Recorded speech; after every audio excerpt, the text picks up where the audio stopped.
Tuesday, wala kaming pasok. So, parang ilang araw tayong walang pasok noon? 4 days. Grabe, napaka-long weekend talaga noon. So, ayun, tapos na yung first quarter exam. Alam ko na rin yung mga scores sa mga bata, na-check ko na. At, di ba nabanggit ko na magbibigay ako ng tumblers. Napanood niyo yung vlog? Ang gaganda ng tumblers, di ba? Oo, ang gaganda ng mga pamimigay ko. Ang makaka-receive doon yung mga nakakuha ng highest score or perfect score. I-announce ko na lang bukas. Mas maganda syempre bukas para may thrill kung sino yung makaka-receive ng mga tumblers. Ang gaganda ng mga tumblers, guys, panoorin nyo sa recent post ko. Kahapon lang yon.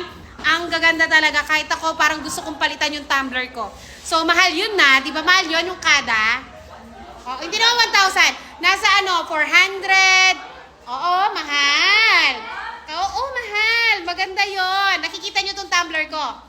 O, ganun. Ito kasing tumbler ko. Gustong-gusto to ng mga bata, di ba? Oh, ang cute-cute daw. So, ganito po yung brand na pamimigay ko. Iba-iba pong design, iba-ibang kulay. Pero same brand po. Ang ganda. Grabe, panoorin nyo. Ang gaganda ng mga tumbler. So, ang kakainin natin for today's video ay lumpiang gulay. Walang kamatayang lumpiang gulay. Yung mga bata naka-ano sa akin, oh. Mga audience ko. Habang kumakain kami, audience ko sila. Kain tayo. Ang tagal ko na hindi kumakain na to. Naglaylo kasi ako sa cholesterol.